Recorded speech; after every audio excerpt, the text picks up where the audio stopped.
스가랴서 10장 8절부터 12절까지 읽도록 하겠습니다. 내가 그들을 향하여 휘파람을 불어 모을 것은 내가 그들을 구속하였습니다. 그들이 전에 번성하던 것 같이 번성하리라. 내가 그들을 열방에 뿌리리라. 그들이 온방에서 나를 기억하고 그들의 자녀와 함께 다 생존하여 돌아올지라. 내가 그들을 애굽 땅에서 이끌어 돌아오며 그들을 아수르에서로부터 모으며 길앗 땅과 레바논으로부터 그들을 이끌어 가리니 그 거할 곳이 부족하리라. 내가 그들로 고해를 지나게 하며 바다 물결을 치리니 나일이 깊은 곳이 다 마르겠고 아수르의 교만이 낮아지겠고 애굽의 올이 없어지리라. 내가 그들로 나 여호와를 의지하여 경고케 하리니 그들이 내 이름을 받들어 왕래하리라. 나 여호와의 말이니라. 8장 7절부터 13절까지 말씀 듣도록 하겠습니다. 만군의 여호와가 말하노라.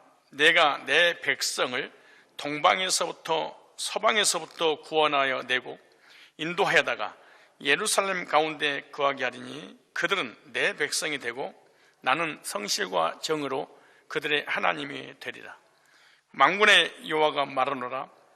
만군의 여호와 집 곧 전을 건축하려고 그 지대를 쌓던 날에 일하는 선자들의 입의 말을 이때 듣는 너희는 손을 견고히 할지어다. 그날 전에는 사람도 삭슬을 얻지 못하였고 짐승도 삭슬을 받지 못하였으며 사람이 대적을 인하여 출입에 평안치 못하였나니 이는 내가 무사람으로 서로 치게 하였음이오니와 만군의 여호와가 말하노니 이제는 내가 이 남은 백성을 대하기를 전일과 같이 아니할 것인즉 곧 평안한 추수를 얻을 것이라. 포도나무가 열매를 맺으며 땅이 산물을 내며 하늘은 이슬을 내리리니 내가 이 남은 백성으로 이 모든 것을 누리게 하리라. 유다 족속아 이스라엘 족속아 너희가 이방 가운데서 저주가 되었으나 이제는 내가 너희를 구원하여 너희로 축복이 되게 하리니 두려워 말지니라. 손을 견고히 할지니라. 아멘. 오늘 본문을 중심해서 휘파람 소리를 듣는 시온의 백성과 복이라는 제목으로 말씀을 증거할 때 나는 우리 주님의 휘파람 소리를 듣고 나의 말씀으로 받은 적이 있는가, 여러분의 정체성에 대한 확증을 받는 시간이 되시기 바랍니다. 만약에 하나님께서 창세전에 나를 사랑하셔서 택하셨다는 것을 내가 확신한다면, 이것이 실제로 믿어진다면 굉장한 용기와 매사에 자신감으로 어떠한 환경에서도 능력 있는 그리스도의 삶을 감사함으로 살게 될 것입니다. 나는 보통 사람이 아니다. 나는 택함받은 사람이다. 나는 하나님의 사랑받은 사람이다. 하나님이 많고 많은 사람 중에 특별히 골라 나를 찍었다.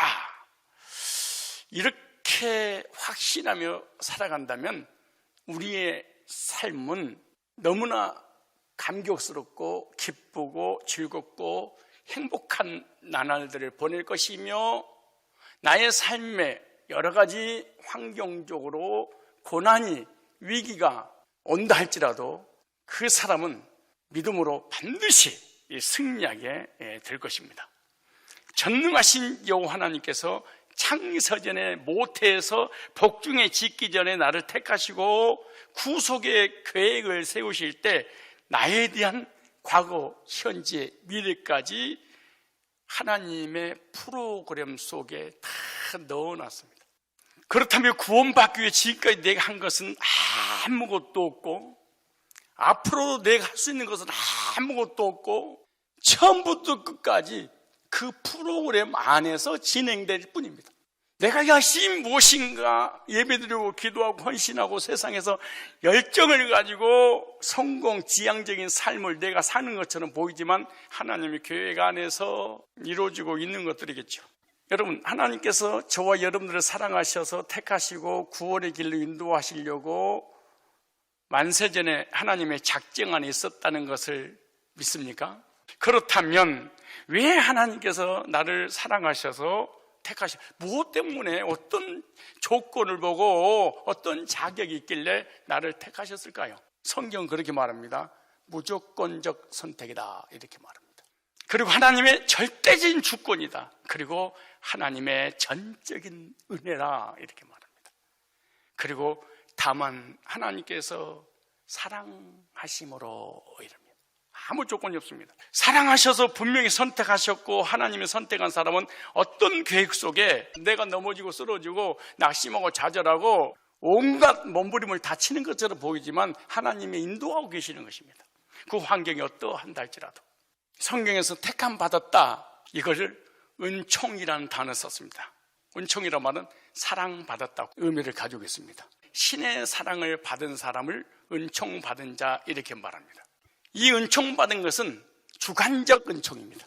내가 사랑받을 짓을 해서 선택받은 것이 아니라 일방적인 하나님의 주관적 선택이었다. 로마서 9장 11절에 보면 그 자식들이 아직 나지도 아니하고 무슨 선이나 악을 행하지 아니한 때에 택하심을 따라 되는 하나님의 뜻이, 주관적 뜻이 행위로 말미암지 않고 오직 부르신 얘기로 말미암아 서게 하려 하사, 창세전에 하나님의 주관적 선택으로 구원받고 하나님의 자녀가 된 것이 내 의지가 0.1%가 된 것이 아니라 엄마 뱃속에 있기도 전에, 창세전에, 영원전에 모든 프로그램 끝났다. 너를 향한 영원 전부터 영원 이후까지 프로그램 끝났다. 부모님을 잘못 만났니? 남편을 잘못 만났니? 아내를 잘못 만났니? 교회를 잘못 만났니?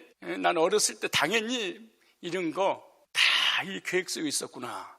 이렇게 한다면 모든 것을 감사함으로 하나님 앞에 영광을 드리고, 이름에도 불구하고 나를 사랑해서 택했구나, 믿음을 그걸로 인해서 가져야지. 그걸로 인한 상처로 고통받는다면 이건 하나님이 원하시고 기뻐하시는 뜻이 아닙니다.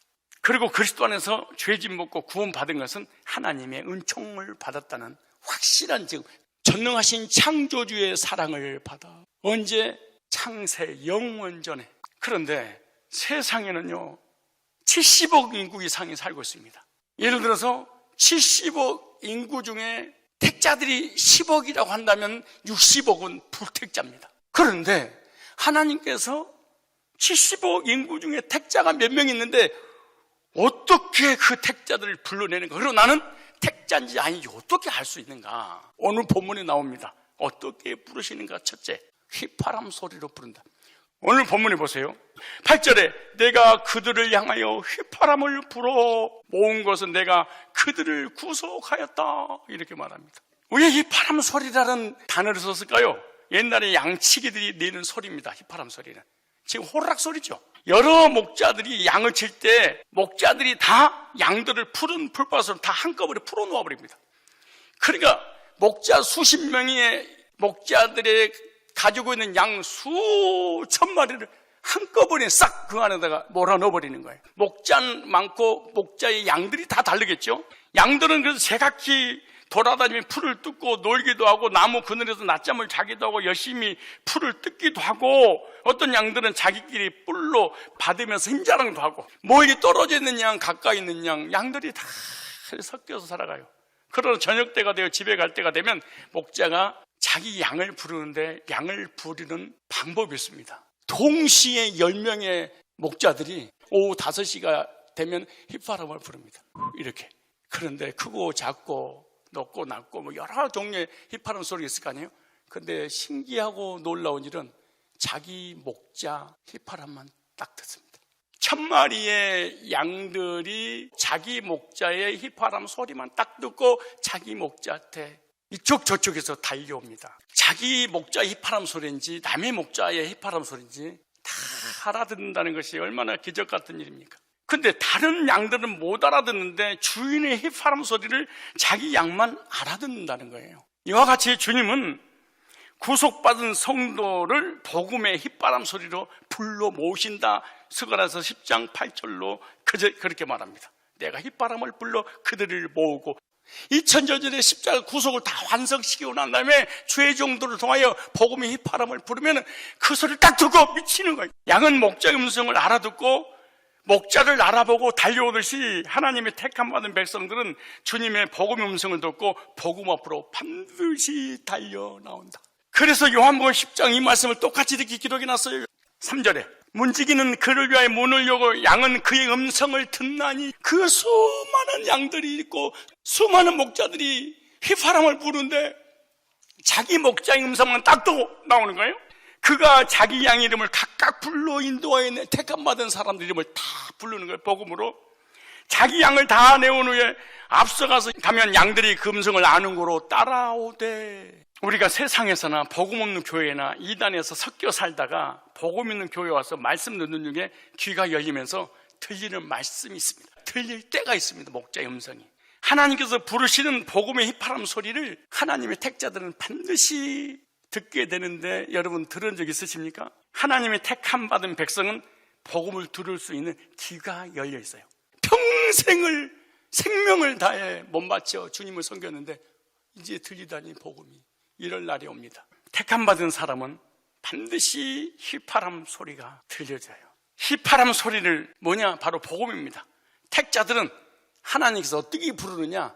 복음의 휘파람을 부릅니다. 방언으로, 기도로, 은사로, 환상으로, 비유풀이로, 율법으로 부르는 것이 아니라 복음으로. 데살로니가 후서 2장 13절 14절 주의 사랑하시는 형제들아, 우리가 항상 너희를 마땅히 하나님께 감사할 것은 하나님이 처음부터 너희를 택하사 성령의 거룩하게 하심과 진리를 믿음으로 구원 얻게 하심이, 이를 위하여 너를 성령으로 인치시려고 부르사 우리 주 예수 그리스도의 영광을 얻게 하려 하심이라. 그러므로 형제들아, 굳게 서서 말로나 우리 편지로 가르침을 받는 유전을 지키라.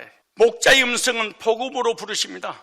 근데 데살로니가후서 2장에 보면은 사단은 은사로 부른다. 기적과 능력과 이적과 방언을 하루에 3시간 4시간 동안 하게 해가지고 은사로 불러서 항홀감을 가지게 만든다. 뭐가? 내 육체가, 내 생각이, 내 정신이 이성으로 말씀이 근거한 게 아니고 체험적 종교신앙이.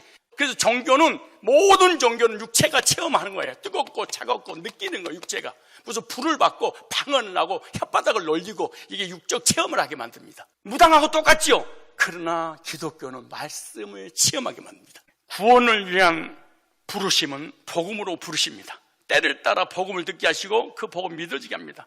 복음을 들었다면 하나님의 음성을 들은 것입니다. 복음을 듣고 생명이 생기니까 믿음이 생기고 구원받고 구원에 감격하는 거죠. 하나님의 부르시는 음성인 복음을 듣고 모인 사람들이 고린도전서 1장 2절 보니까 교회 공동체라. 그러나 거듭난 적이 없으면 체험신앙이나 이론신앙은 이 공동체 안에 소속이 안 된다는 것의 팩트입니다.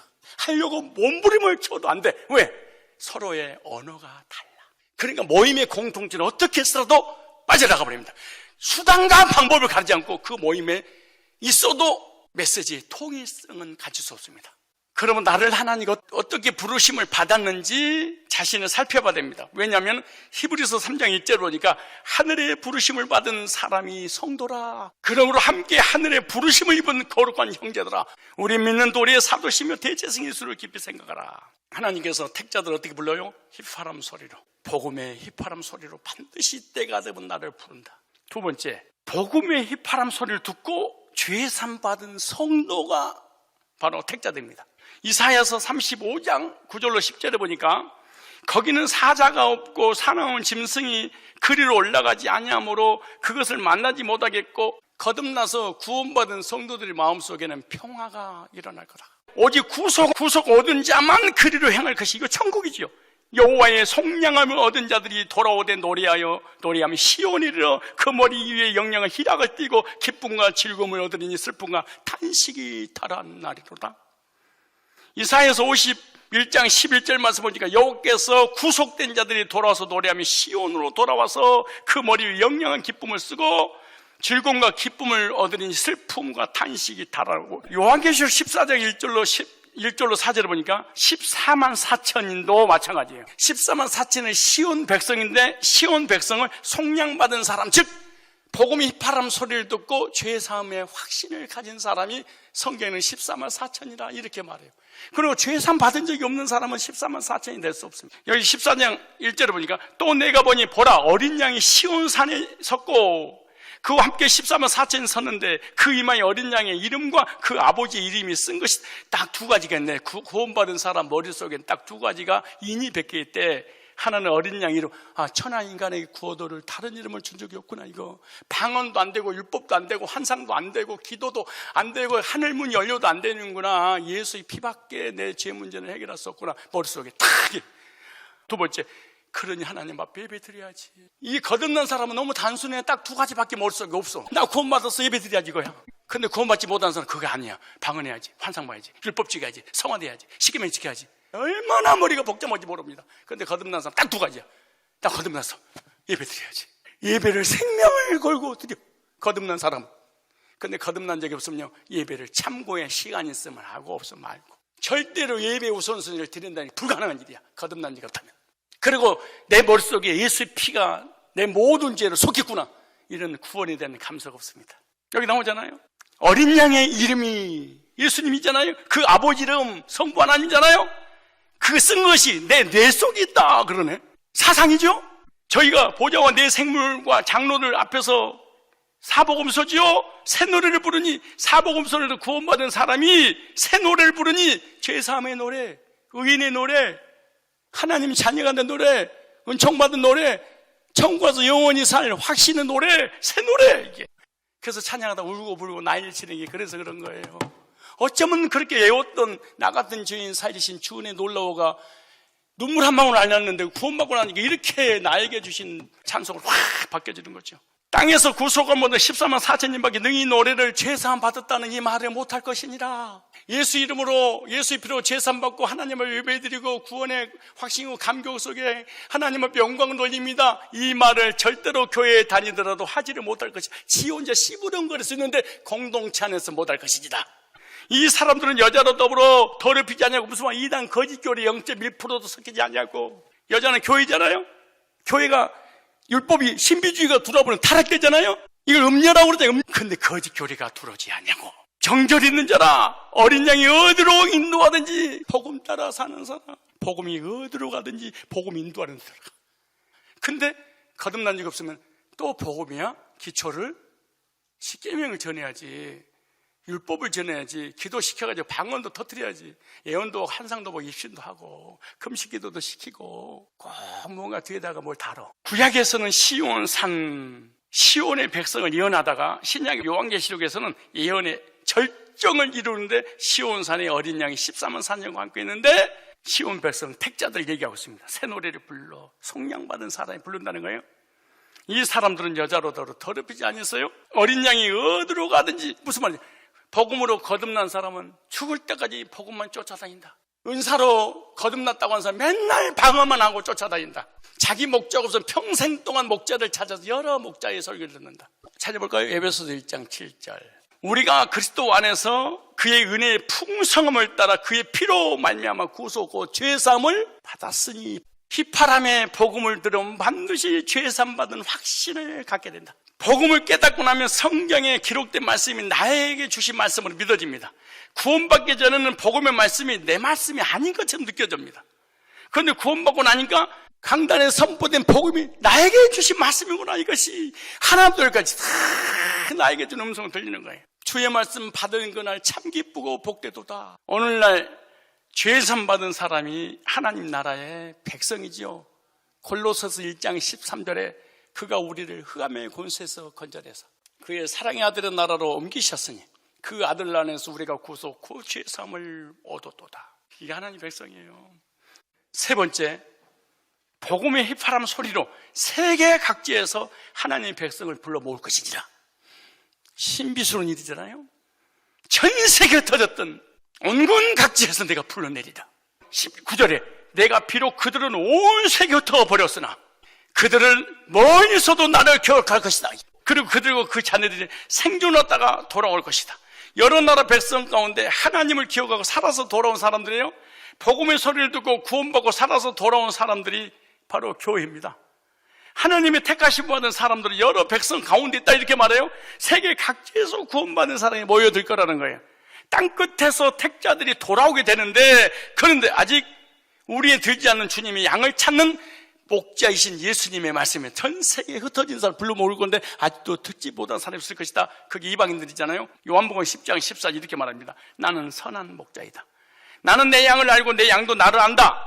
이것은 하나님께서 나를 아시고 내가 아버지를 아는 것 같다. 그래서 나는 양들을 위해 내 생명을 바친다. 또 내게는 우리 안에 들어있지 않는 다른 양들도 있다. 나는 그들을 데려와야 한다. 그 양들도 내 음성을 듣고 한 목자 아래서 한 무리가 될 것이다. 한 목자 안에서 한 복음을 듣고 한 공동체 안에 똑같은 말을 하게 될 것이다. 신비스러운 말이죠 이게. 우리의 되지 않는 하나님을 알지 못하는 다른 양들이 있어요. 이방인 중에 구원 받을 사람들이 다른 양들입니다. 주님은 신약의 교회가 세워질 것에 대해서 지금 미리서 말씀하고 있는데 실제로 예수님 오시고 난 다음에 초대교회가 세워지고 전 세계 이방인들이 몰려와서 구원받게 되잖아요. 교회는 어떤 것이냐? 예수님의 양들이 모인 곳입니다. 주님은 교회를 인도하는 목자이시죠. 그리스도 안에서 유대인과 이방인이 하나 되는 것이 바로 복음 안에서 교회가 하나 되는 걸 얘기하는 거예요. 우리가 모여서 교제를 할 수 있는 것이 한국말로 해서 그렇죠.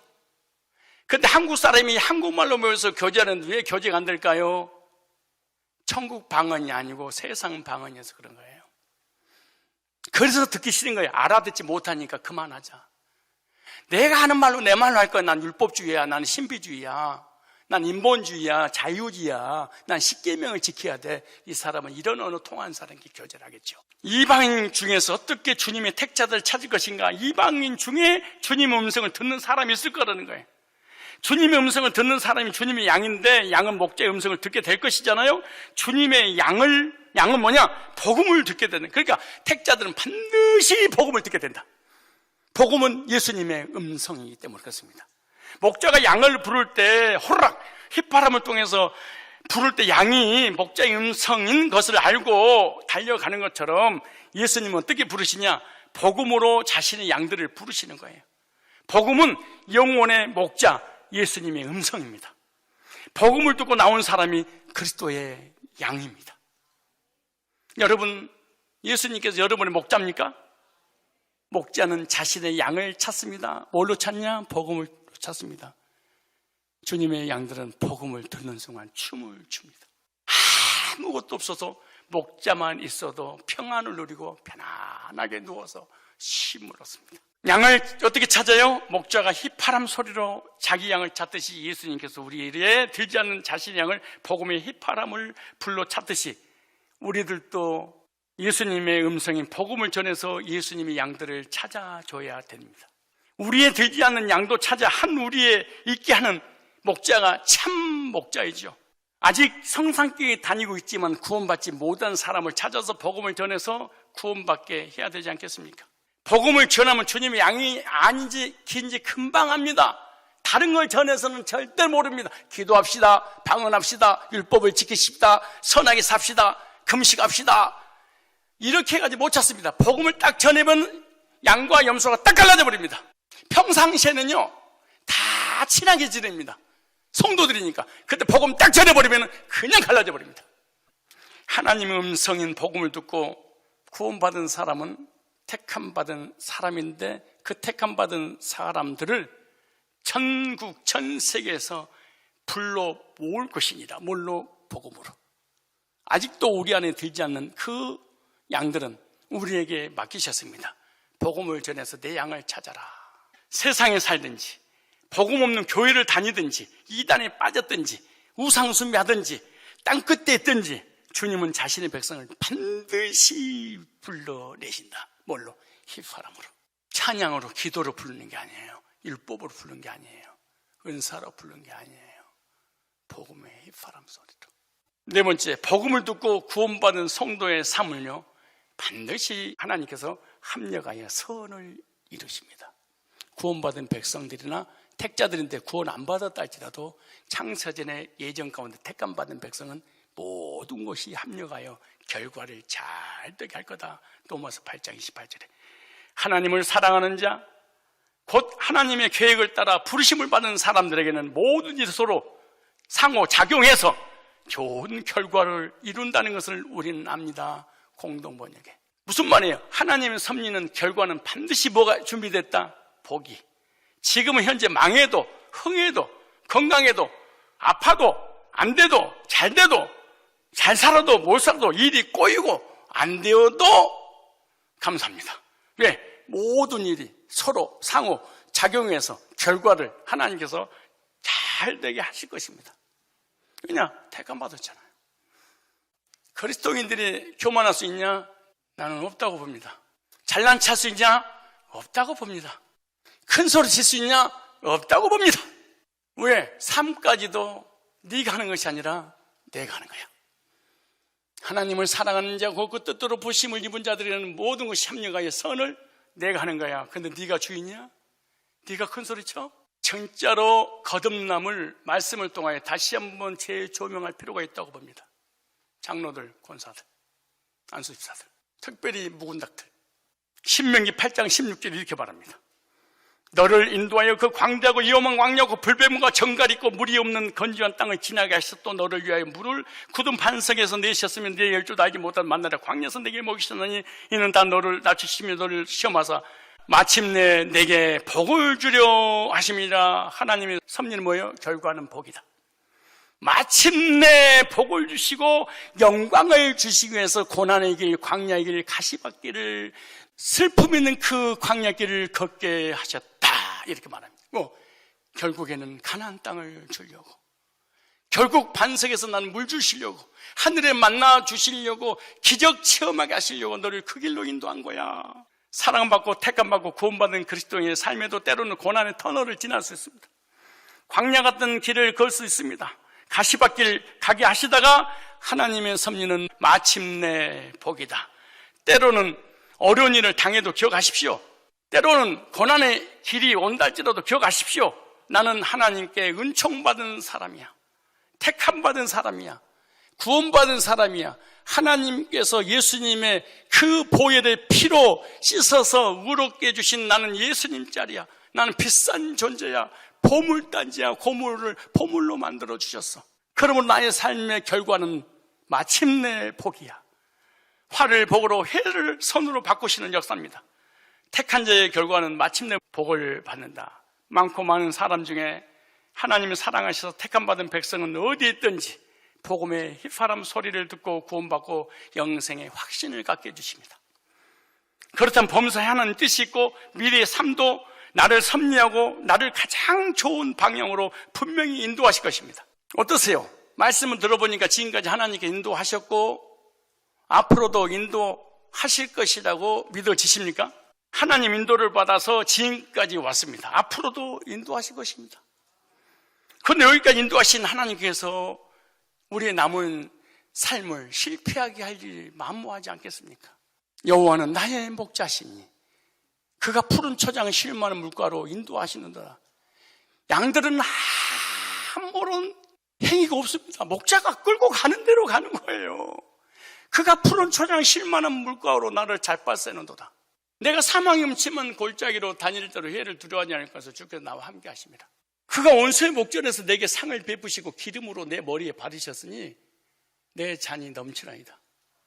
그의 평생의 선하심과 인자심이 정녕 나를 따르리니 내가 여호와의 집에 영원히 거하리로다. 천국이잖아요. 과거, 현재, 미래, 천국까지 이미 하나님이 프로그램 속에 넣어놓고 그 프로그램 하나씩 정보를 꺼내서 삶을 인도하고 계시는 거예요. 내가 새롭게 기도했더니 새롭게 만들어서 그 프로그램 속에 집어넣어서 하나님의 보호자로 움직인다고 내가? 그런 게 어디가 있습니까? 양육이 할 수 있는 게 뭐가 있겠습니까? 우리가 할 수 있는 게 뭐가 있습니까? 우리가 할 수 있는 딱 하나, 목자 음성 듣고 쫓아다니는 거 그냥. 하나님의 계획 안에서 인도하신다는 것을 믿어진다면 어떤 환경도 어떤 상황도 우리는 극복할 수 있을 것입니다.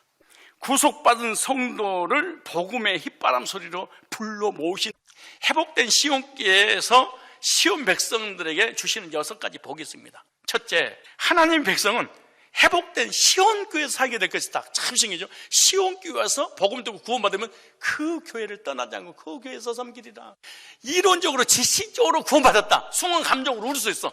떠나리라. 스가랴서 8장 7절 8절에 만군의 여호와가 말하노라 내가 내 백성을 동방에 서방에서 구원해내고 인도하여 예루살렘 가운데 거하기르니 그들 내 백성이 되고 나는 성실과 정의로 그들의 하나님. 여기 보니까 시온의 백성을 하나님 백성 즉 자기 백성 이렇게 말했어요.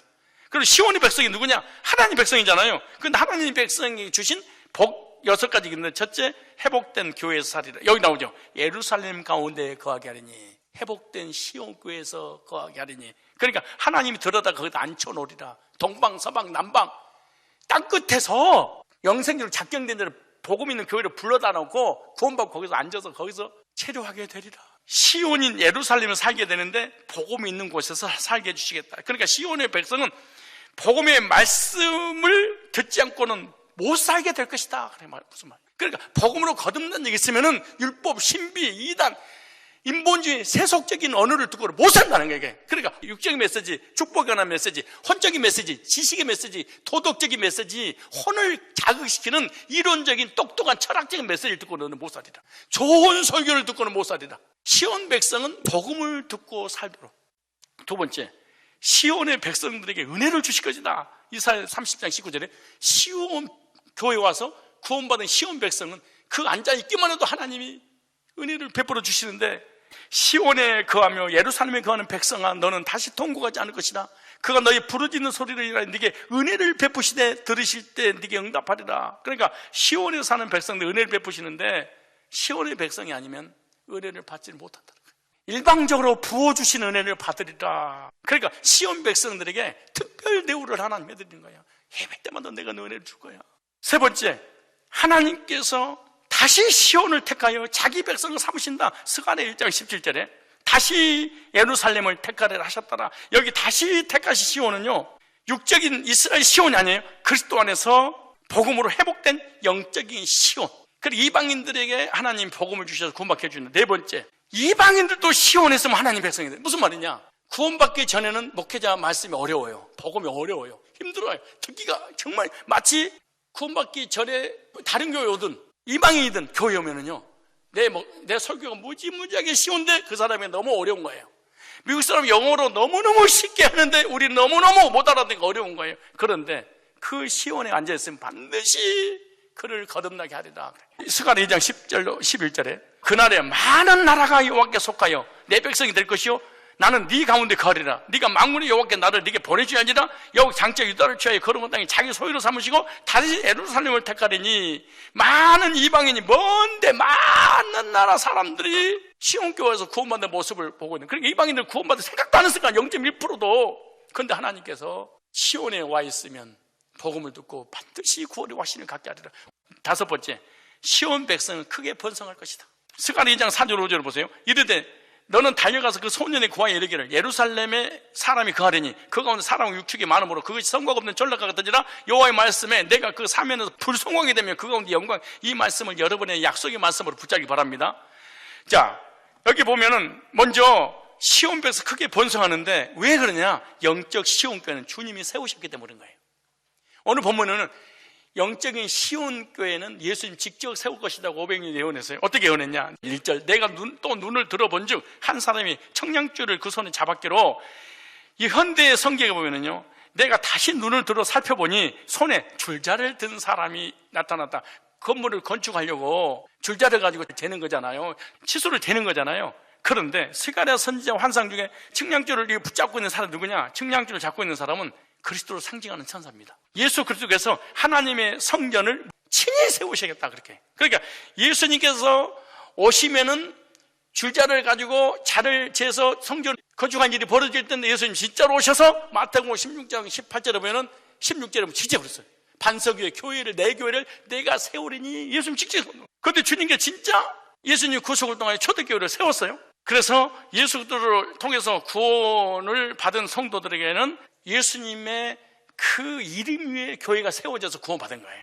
그리스도를 믿는 믿음의 터 위에 세워진 것이기 때문에 십자가를 통해서 예수님이 세우는 것을 성령께서 우리가 믿음으로 교회를 세우게 만드는 거죠. 그래서 이 반석 위에 주님이 친히 교회를 세운다. 구약의 예언한 대로 예수님 오셔서 반석 위에를 세우겠다 성취했고, 성취된 그 반석 위에 초대교회가 세워지고 그 예수님을 통해서 성도들 이방인들이 구원받은 것이 바로 반석에 세워진 교회입니다. 그 다음에 주님께 세운 교회는 뭐 할 것이냐? 반드시 번성할 것이다. 왜? 주님이 세웠으니까. 4절에 이르되 너는 달려가서 그 소년에게 구하여 이르기를. 여기서 소년이라고 불리는 사람이 누구냐? 스가랴에게 메시지를 주시는 내용입니다. 예루살렘 사람이 가리 그 가운데 사람 육축이 많으므로 그 성곽 없는 촌락과 같으니라. 그 4절에 해석을 하면 이렇게 나왔어요. 그 천사는 해석해 주는 천사가 이같이 말하였다. 저 젊은이에게 달려가서 이렇게 전하시오. 예루살렘에는 사람과 짐승이 많기 때문에 성벽을 둘러서 비좁게서는 안 됩니다. 그러니까 예루살렘이 번성할 거라는 메시지죠. 선지자 이 스가랴에게 하나님께서 찾아오셔서 메시지를 주셨어. 그 메시지 내용이 뭐냐? 사람과 가축이 많아져서 성벽을 둘러쳐서 비좁게 될 거다, 이렇게 말하는 거예요. 뭐가? 회복된 시온 교회는 그러면 왜 총각에 사람이 많아지고 짐승도 살게 될 거라고 말하냐? 예언될 때는 사람이 많이 사서 수십만 명, 수백만 명씩 살았을 거 아니에요. 그런데 바벨론 느부갓네살 쳐들어오고 난 다음에 거기 황폐하고 되고 난 다음에 얼마 정도 사냐? 6천에서 7천 명 정도밖에 안 살아. 그러니까 강원도 땅만한 곳에 6, 7천 명밖에, 우리 교인 3배 정도밖에 못 사는 거예요, 그게. 그리고 몇십 년 지나서는 불과 600명에서 700명 정도밖에 안 살아. 그때 이 메시지를 전했어. 이 황폐한 이곳에 하나님께서 이 성읍에 사람을 가득 채우고 짐승을 가득 채우리, 이렇게 말해도 누가 믿겠냐고. 이거를. 불가능한 일이지. 세계에서 가장 거짓 나라 이스라엘인데 그게 뭐예요? 그 시대 사람의 회복된 시온 교회를 얘기하는 거예요. 시온 교회를 하나님께서 뭐예요? 번성해 주겠다. 번성한단 말이 많아진다는 거잖아요. 복음을 전하면 구원받은 성도는 많아지는데 사도행전 2장 40절로 41절에 하루에 3,000명씩 날마다 47절에 구원받은 수를 더하리라. 그래서 주님께서 세우신 교회는 반드시 번성해야 됩니다. 왜냐? 복음을 전하 영혼이 구원받기 때문에. 또 구원받은 그 영혼은 하나님께서 복음을 듣게 하려고 반드시 복음 있는 교회로 보내기 때문에 그러잖아요. 그래서 시온교회 백성은 뭐 한다? 교회도 번성하고 성도들 삶도 반드시 번성해 주겠다. 그리고 친히 성곽이 되어주고 방패가 되어주시고 지켜주시고 인도하시고 하나님이 이 시온교회 성도는 무조건 100% 책임지겠다, 이렇게 약속한 거예요. 오늘 그 말씀이 우리 교회와 저와 여러분의 삶에 그런 성취되는 줄 믿습니다. 그 다음에 교회는 하나님이 영광이 될 것이다, 그렇게 말해요. 5절에 보니까 여호와의 말씀이 내게 그 사면에 불성곽이 되며 그건 영광이 되리라. 내가 몸소 화염 성벽이 되어 그 도성을 둘러싸고 나 자신이 그 도성의 영광이 되겠다, 여호와의 말씀이냐. 그러니까 하나님께서 불로 둘러싼 뭐가 되어주시다는 성곽이. 주님의 교회는 하나님이 지켜주신다는 얘기예요. 왜? 음부의 권세가 이기지 못하는. 왜? 자기의 몸, 자기 지체니까. 그러므로 교회를 통하여 하나님의 영광이 드높이게 될 겁니다. 주님께 세워진 교회는요, 하나님이 영광이 되는데 왜 영광이 되냐? 에베소서 1장 5절로 7절을 보니까 복음을 전해서 영혼들이 구원받으면 거기에 하나님이 영광이 임하게 돼. 기도하다가 빛이 오는 게 아니에요. 복음을 전해서 구원받을 때 하나님 영광이 덮는다고 에베소서 1장 5절로 7절에 그렇게 말합니다. 또 하나, 하나님께서 시온의 남은 백성을 통하여 영광이 되실 것이다. 이사야서 28장 5절에도 나 만군의 여호와께서 그 남은 백성의 영화로운 면류관이 되시며 아름다운 화관이 되실 것이다. 시온의 신앙생활하는 성도들에게 하나님께서 하늘의 상급도 주고 삶의 복도 주시고 나의 영광이 너에게 나타날 것이다, 이렇게 말씀하시는 거예요. 그리고 마지막, 말세에 회복된 시온에서 신앙생활하는 백성들에게는요, 일평생 동안 복음 있는 교회에서 복음을 듣고 살게 내가 만들어줄 거야. 그게 요한복음 10장 9절로 돼요. 내가 문이 누구든지 나로 말미암아 들어가면 구원을 받고 또 들어가면 나오면 꼴을 먹으리라. 회복된 시온 교회를 다니게 되면 반드시 구원을 받고 구원받고 난 후에 예배 때마다 은혜를 받으리라, 이렇게 말해요. 우리는 옛날에 신앙생활 할 때 언제 은혜 받은 줄 아세요? 부흥회 때 다른 목사님이 들어와서 1년에 한 번 하면 그때 딱 3일 은혜 받고 딱 끝나버렸어요. 근데 회복된 시온 교회를 다니게 되면은 새벽이든 절이든 낮이든 저녁이든 성경보다 출입할 때마다 쏟아지는 이 복음 메시지로 너는 은혜 받도록 내가 인도할 거야. 시온 교회에서 시온 백성이 되면 은혜를 못 받는 게 불가능한 일이다. 그리고 시온 교회 계속 부흥된 것을 네 눈으로 목도할 거다. 그리고 시온 백성들을 영화롭게 하고 시온 백성의 시온의 영광이 빛나게 하실 것이다. 그래서 회복된 시온 교회는 어디냐?